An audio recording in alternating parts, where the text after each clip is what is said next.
आज हम कृतका में माता का आंचल जो नामक चैप्टर है उसे पढ़ेंगे, जो कि शिव पूजन सहाय द्वारा लिखा गया है। यहाँ पर एक ऐसे बच्चे की कहानी है जो कि उसके पिता उसे अत्यधिक स्नेह करते हैं, फिर भी अंत में परिस्थिति के समय जब उसे एक परेशानी उत्पन्न होती है तो वह पिताजी के शरण में न जाकर के माँ की शरण में पहुँच जाता है।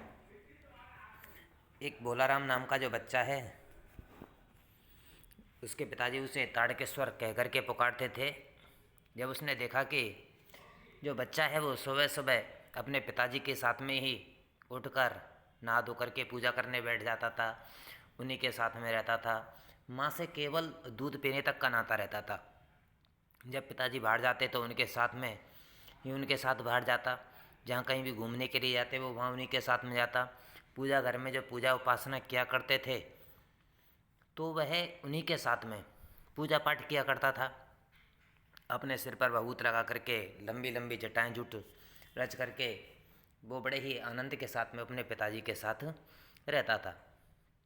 लेकिन जब उसकी माँ उसके बालों को जब करके चोटी करके उसे जब बालों को जब सुलझाती थी तो बच्चा था वो रोने लग जाता था, तो उसके पिताजी ही हैं वही उसके पास आते और उसे ले जा करके अपने कंधे पर बैठा करके घुमाते फिराते, तो वो कैसा हो जाता था, बड़ा ही प्रसन्न हो जाता था। उसके उपरांत वे छोटे छोटे टुकड़ों पर राम नाम लिख करके कागज़ की गोलियां लपेटते और उनको कहाँ ले जाते थे, वो गंगा के किनारे ले जाते। तो उस समय भी बोला राम था उनके कंधों पर ही विराजमान रहता था। जब वो एक एक गोली मछलियों को खिलाते तब वो उनके कंधे पर बैठ बैठ करके हंसता रहता था। जब मछलियों को चारा दे करके जब वो खाना खिला करके जब वो लौट करके आते तो बीच रास्ते में जो पेड़ों की डाली पड़ती है उसके पिताजी उस पर उसे झुलाया करते थे, उसके साथ कभी कभी कुश्ती लड़ा करते थे। तो जब वो उसके बल को बढ़ावा देने के लिए स्वयं क्या हो जाते थे, उसके सामने पराजित हो जाते थे। फिर वो उसकी मूँछों को काटने लगता, मतलब वो नीचे गिर जाते और वो बोलाराम तो उनकी छाती पर बैठ करके उनकी मूँछों को उखाड़ने लगता था। तो इस तरीके से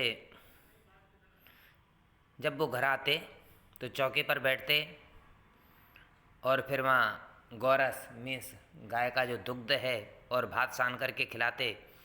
तब वो मैया उसे हट करके कहती कि तुम क्या जाने मर्दुआ, क्या जाने खिलाना, ये ऐसे छोटे छोटे मुँह में कोड़ दोगे तो क्या बच्चे का पेट भर जाएगा। फिर वो कभी तोता खा जाएगा, मोर खा जाएगा, इस तरीके से उसकी माँ थी वो उसे क्या खिलाती थी, खाना वाना खिलाती थी। जब कभी वो परेशान होता, उसके जो खेल थे वो बड़े ही अलग थे कि जब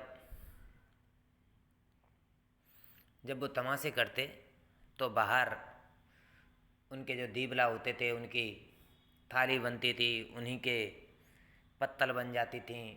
छोटे छोटे जो पत्थर के टुकड़े होते वो उसकी पूड़ियाँ होती थीं। कभी तो वो मिठाई की दुकान लगाते, देसलाई की पेटियाँ बनाते थे, चूल्हा चक्की, दिए की कढ़ाई, बाबूजी की जो पूजा वाली आचमनी थी वो उसकी कलछी बन जाती, पानी के घी बनते, बालू की चीनी, और सभी कहाँ बैठ जाते थे, खाने के लिए बैठ जाते थे। इस तरीके से उनका जयमना होता था। फिर वो उसे घर को पूरे को बिगाड़ करके फिर से वो वहाँ से भाग जाते थे। इस तरीके से भोलानाथ था वो क्या करते थे, वो अपने खेल खेला करते थे।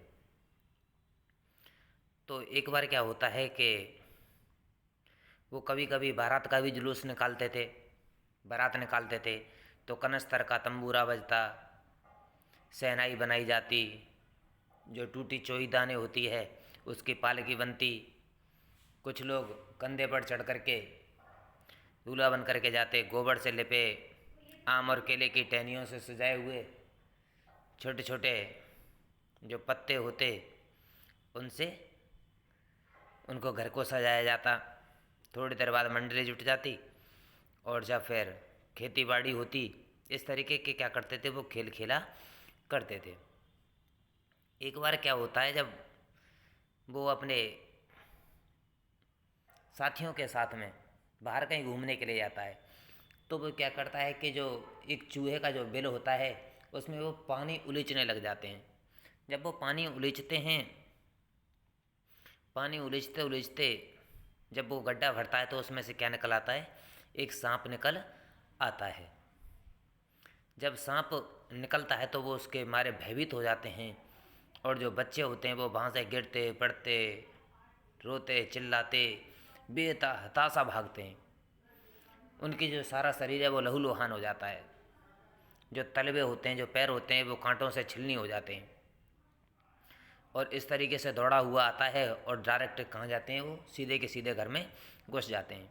उस समय जो बाबूजी थे उनके जो बैठक में बैठे हुए थे, हुक्का गुड़गुड़ा रहे थे, तो उन्होंने पुकारा भी उसे कि क्या बात है बोला राम, पर वो उनकी बात को अनसुना कर देता है और सीधा माँ के पास ही जाता है। जब माँ उसकी चावलों को अमनिया कर रही थी, साफ़ कर रही थी, तो उनके आंचल में छिप जाता है। वो डर से कांपते हुए देखकर जोर से रो पड़ी और काम छोड़ बैठी।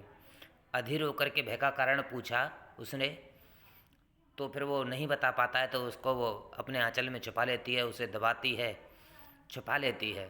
उसका शरीर था वो थर थर काँप रहा था।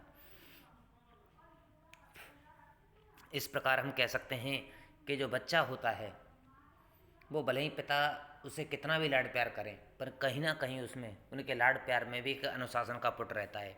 जो बच्चे को सबसे ज़्यादा क्या मिलता है? जो वो एक अपना अपनत्व की भावना जो प्रदर्शित करता है, वो कहाँ मिलती है? उसे अपने माँ की गोद में ही जा कर के मिलती है। इसलिए इस पाठ का नाम क्या रखा गया था? माता का आंचल रखा गया था।